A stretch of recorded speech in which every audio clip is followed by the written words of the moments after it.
Bonjour les amis, et on continue notre étude du chapitre 8, ça va être notre dernière étude du chapitre 8, et on va revoir l'histoire d'hier, le texte d'hier, mais cette fois-ci on va regarder Jairus et le miracle pour ramener sa fille à la vie. Prions ensemble. Notre bon Père du ciel, Jésus était ton envoyé sur la terre. Et si lui a le pouvoir de ramener à la vie les morts, il est logique de penser que toi, tu as aussi ce pouvoir-là. C'est merveilleux de penser que la mort, qui est la conséquence du péché qu'on a fait en Adam, peut être renversée, peut être annulée, peut être enrayée par ta puissance, par ta force. Que c'est ton désir d'enlever la mort physique et spirituelle des gens par l'œuvre de Christ à la croix.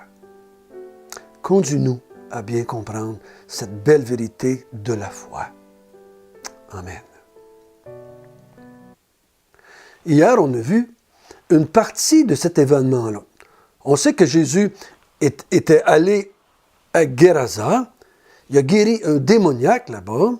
Les gens du pays de Gerasa ont chassé Jésus. Il retraverse la mer de Galilée. Il revient pas loin de Capernaum.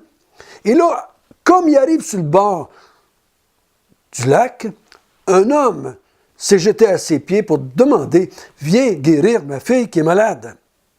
Mais il y a eu un arrêt. On a vu hier l'histoire de cette femme à la perte de sang qui a été guérie à cause de sa foi et de sa pratique.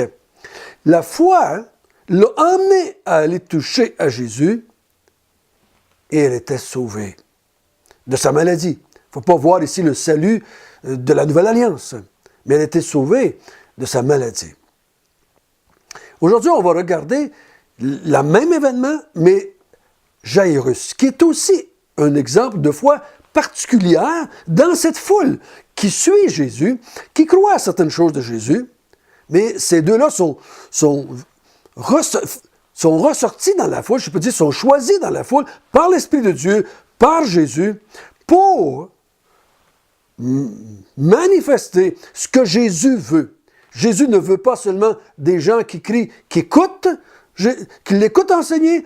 Jésus ne veut pas des gens qui vont crier « Moi, je lis la Bible ». Jésus ne veut pas avoir de ces gens qui disent « J'ai la foi, mais je ne pratique pas ». C'est tellement ridicule de dire ça, des choses semblables. Jésus dit « Ceux qui écoutent avec des bonnes oreilles et un bon cœur passent à la pratique. Ceux qui ont la foi qui vient de Dieu passent à la pratique aussi ou aux œuvres. » Donc, regardons maintenant ce Jairus qui a la foi et qui va passer aux œuvres ou à la pratique.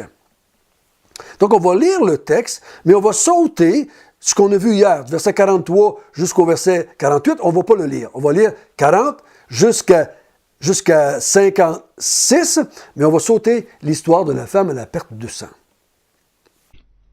À son retour, Jésus fut reçu par la foule, car tous l'attendaient. Et voici, il vint un homme nommé Jairus, qui était chef de la synagogue. Il se jeta à ses pieds et le supplia d'entrer dans sa maison, parce qu'il avait une fille d'environ 12 ans qui se mourait. Pendant que Jésus y allait, il était pressé par la foule. Comme il parlait encore, survint de chez le chef de la synagogue quelqu'un disant « Ta fille est morte, n'importune pas le maître. » Mais Jésus, ayant entendu cela, dit au chef de la synagogue « Ne crains pas, crois seulement, et elle sera sauvée. » Lorsqu'il fut arrivé à la maison, il ne permit à personne d'entrer avec lui, si ce n'est à Pierre, Jean et à Jacques, et au père et à la mère de l'enfant. Tous pleuraient et se lamentaient sur elle. Alors Jésus dit, « Ne pleurez pas, elle n'est pas morte, mais elle dort. » Et il se moquait de lui, sachant qu'elle était morte. Mais il la saisit par la main et dit d'une voix forte, « Enfant, lève-toi. » Et son esprit revint en elle. et à l'instant elle se leva. Et Jésus ordonna qu'on lui donnât à manger. Les parents de la jeune fille furent dans l'étonnement, et il leur recommanda de ne dire à personne ce qui était arrivé. Tout un événement dans la vie de cet homme, de sa fille et de sa femme. Je suis convaincu, comme vous l'êtes aussi, que Jairus et sa femme et cette jeune femme, ils n'ont jamais oublié ce jour-là dans leur vie. Ce jour-là a changé leur vie probablement à jamais. La foule au verset 40. Remarquez bien, dans l'évangile de Luc, la foule est omniprésente. Entre le chapitre 3 et le chapitre 9, Luc mentionne 21 fois que la foule est là. 21 fois, à part les expressions qui pourraient être des synonymes. Juste le mot « foule », 21 fois en 6 chapitres. Luc est en train de dire à Théophile, « Théophile, tout ce que tu as entendu, ça ne s'est pas passé en cachette. Ça ne s'est pas passé dans le fond des maisons, dans le fond du bois, quelque part. Ça s'est passé dans la foule. Il y a tellement de témoins oculaires. Il y a tellement de monde qui ont vu Jésus enseigner, qui ont vu Jésus faire les miracles, qui ont vu Jésus chasser les démons, qui ont vu Jésus ressusciter les morts. Il y a tellement de monde. Ne te laisse pas détourner de ce que tu as entendu par quelques-uns qui te diraient que ces choses-là ne sont pas vraies. Il y avait des foules de témoins oculaires de tout ce qui s'est passé. Ce qui s'est passé, c'est vrai. Ce que tu as entendu, Théophile, c'est vrai. Crois-le, Théophile, crois-le. Maintenant, il y a le chef de la synagogue. Vous vous souvenez? Jésus allait, quoi? De ville en ville, de village en village, de synagogue en synagogue. Jésus allait toujours dans les synagogues prêcher. Je ne suis pas surpris que cet homme-là, ce chef de synagogue, ait rencontré Jésus et qu'il l'ait vu, qu'il l'ait entendu. Il a écouté Jésus. Il l'a entendu enseigner, Jésus. Je ne sais pas s'il l'avait déjà vu faire des miracles et guérir des malades. Il savait certainement, il l'avait certainement entendu qu'il le faisait. Il n'avait peut-être pas déjà vu de ses propres yeux, mais je ne suis pas surpris qu'il l'ait vu. Était-il au courant que Jésus pouvait ressusciter les morts? Mais il vient avec une conviction que Jésus pourrait guérir sa fille. Chef de la synagogue. En faisant cela, il prend parti pour Jésus. Il s'identifie à Jésus. Il reconnaît Jésus comme quelqu'un qui peut faire des miracles. Ça va peut-être lui causer des problèmes avec le restant des chefs, le restant des responsables de la synagogue. Mais il y va. Il y va parce qu'il veut que sa fille soit guérie. Elle a 12 ans, cette jeune fille-là. Et elle se mourait. Elle n'était pas loin de mourir. Ça nous fait penser un peu à l'histoire du centenier, qui avait un serviteur qui était mourant, et Jésus l'avait guéri à distance. Jésus a dit, je n'ai jamais vu autant de foi, une si grande foi en Israël. Ça ressemble un peu à ça ici. Cet homme qui a une jeune fille près de la mort. Et il va, puis il demande à Jésus, guéris-la, s'il vous plaît. Et là, on a l'histoire de cette femme qui va arrêter Jésus. Et il me semble, si j'avais été là, j'aurais tapé du pied, puis j'aurais été un peu... je me connais, j'aurais été un peu frustré, peut-être en colère même, de voir Jésus qui arrête, puis qui parle avec la femme, puis qui pose la question, qui m'a touché.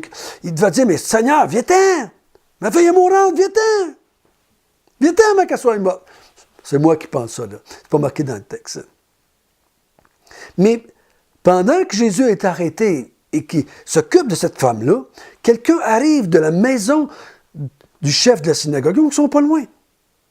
Et il dit au chef de la synagogue, « Ta fille est morte. N'importune pas le maître. Arrête, c'est inutile, ta fille est morte. » Donc, l'homme qui arrive, lui, dit, « Ça ne donne rien de faire venir Jésus, maintenant elle est morte. » C'est comme si il aurait peut-être été capable de faire de quoi, mais elle est morte maintenant. Il faut penser aussi dans l'évangile de Jean, Marthe et Marie. Seigneur Jésus, si tu serais venu quand on t'a appelé, si tu serais venu, je sais que tu aurais pu le guérir, il ne serait pas mort, Lazare. Voyez-vous, il y a une foi qui vient. Oui, Jésus est capable de guérir, mais peut-il ressusciter le mort? Et là, on dirait que la foi arrête là, un petit peu pas. Je suis peut-être pas capable d'aller plus loin dans ma foi. Parce que la foi, c'est pas juste un sentiment. La foi, c'est de la connaissance. Est-ce que Jésus est vraiment capable de ressusciter les morts? Qui sont morts d'une maladie? Es-tu vraiment capable? Et il y a peut-être un manque de connaissance en ce qui concerne Jésus. Jésus l'entend. Jésus entend l'homme dire ça à Jairus. Et Jésus dit à Jairus, « Ne crains point, crois, crois seulement, et je peux la sauver, je peux la ressusciter. » Je ne devrais pas employer le mot « ressusciter ». Ça devrait être « je peux la ramener à la vie ». Résurrection, c'est une autre chose. C'est une autre chose dans la Bible. C'est la résurrection du corps. Le corps ne meurt plus après. Mais ici, il ramène à la vie une jeune fille morte qui va mourir une autre fois. Donc, Jésus dit, je peux la ramener à la vie, je peux la sauver. Crois seulement. Comment va-t-il manifester sa foi? Comment sa foi va passer à la pratique? Là? Il a dit, non, Seigneur, non, déplace-toi pas, ça ne sert à rien. Continue ton œuvre, ton enseignement, je me retourne chez nous enterrer ma fille. Il a de manifester ainsi qu'il ne croyait pas que Jésus était capable. Mais Jésus lui dit, crois seulement et je vais la sauver. Donc il y a une condition là, crois, je vais la sauver. Et l'homme manifeste sa foi en emmenant Jésus à sa maison. Ils lui vont. Ils vont ensemble. Jésus, la foule, les disciples, tout le monde s'en va là. Le Père, tout le monde s'en va à la maison de Jairus. Comme il arrive là, il y a toutes sortes de monde autour de la maison qui pleure, qui gémit.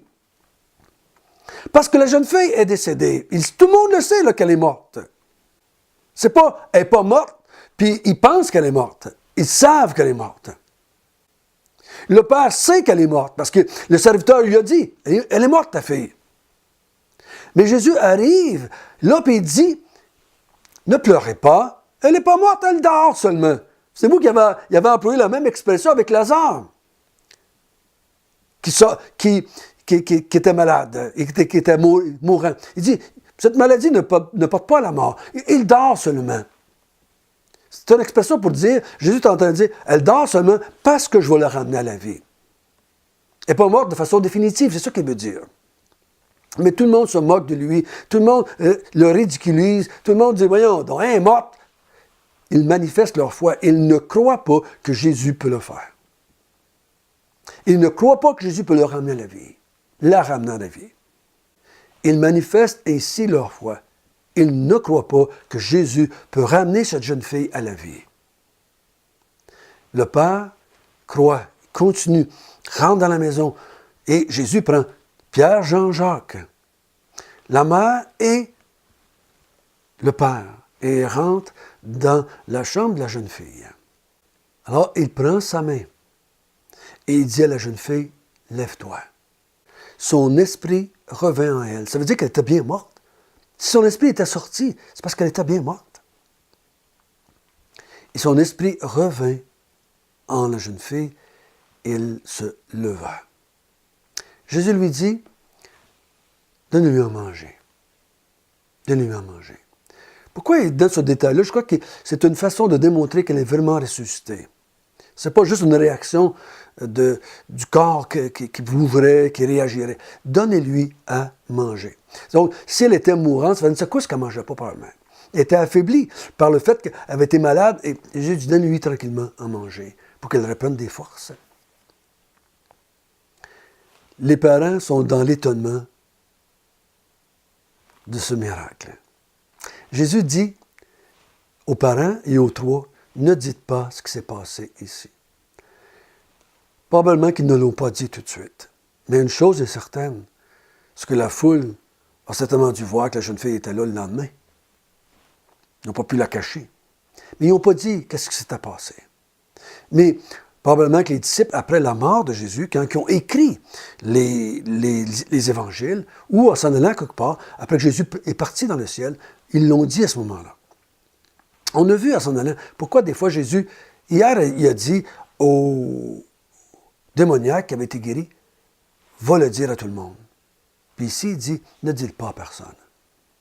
Donc, il y a des moments où ce que Jésus veut que celui qui avait été guéri ou que celui qui avait été chassé les démons, qu'il le dise à tout le monde. D'autres fois, il dit, ne le dites pas. Ici, Jésus demande aux parents, puis aux trois, ne dites à personne qu'est-ce qui s'est passé ici. Laissez-les croire ce qu'ils veulent. Laissez-les croire ce qu'ils veulent. Un autre homme qui a la foi. Il a manifesté sa foi en venant dans la foule écouter Jésus. Il a manifesté sa foi en allant se jeter aux pieds de Jésus et lui demander « Viens guérir ma fille qui est près de mourir. » Il a manifesté sa foi après qu'elle soit morte. Jésus dit « Crois seulement et je vais la sauver. » Il a manifesté sa foi en n'écoutant pas la foule qui se moquait de Jésus, mais il continue à entrer dans la maison avec Jésus, dans la chambre de la jeune fille. Et laisse Jésus intervenir. Et la jeune fille est sauvée. La foi, sans la pratique, elle n'est rien. Mais la foi met toujours en pratique. La foi, la vraie foi, la foi qui vient de Dieu, passe toujours à l'action. Mes frères et sœurs, il faut comprendre ça. Si on ne passe pas à l'action, c'est parce qu'on n'a pas la foi. Ne vous trompez pas, là. Je ne suis pas en train de dire, si j'ai la foi, je ne vais jamais faire des péchés. Non, non, non, non, non. Si je crois vraiment, je vais me repentir. Si je crois vraiment, je vais croire que Jésus est le Messie envoyé de Dieu. Je vais croire que par sa mort, il obtient le pardon de mes péchés et que je peux par la suite servir Dieu son Père. Ici, tous les jours de ma vie et dans l'éternité. Frères et sœurs, la foi sans les œuvres n'est rien. La foi sans la pratique est rien. Il y en a beaucoup qui disent croire en Jésus, mais servir de bord, puis il faut chanter des messes pour sortir les âmes du purgatoire. Ils ne croient pas que Jésus sauve parfaitement les gens. D'autres croient Jésus comme étant un grand prophète. Mais ils ont aussi d'autres prophètes, Bouddha, Krishna, Mahomet et tout ça. Mais ceux qui ont vraiment la foi que Jésus est venu sur la terre en tant qu'homme et qui est mort pour les hommes, qui a pris la place des hommes, qui va subir la colère de Dieu envers les hommes, qui va racheter les hommes afin que les hommes servent Dieu. Ces gens-là sont sauvés. Jésus nous dit, ta foi t'a sauvé. Notre bon Père du ciel, puisses-tu être béni, que tu ne demandes pas autre chose que la repentance et la foi pour être sauvé. Mais toute personne qui s'est repentie et qui croit, pratique la foi chrétienne, pratique la vie chrétienne et glorifie Dieu, notre Créateur, et Jésus-Christ, notre Sauveur. Au nom de Jésus, Amen.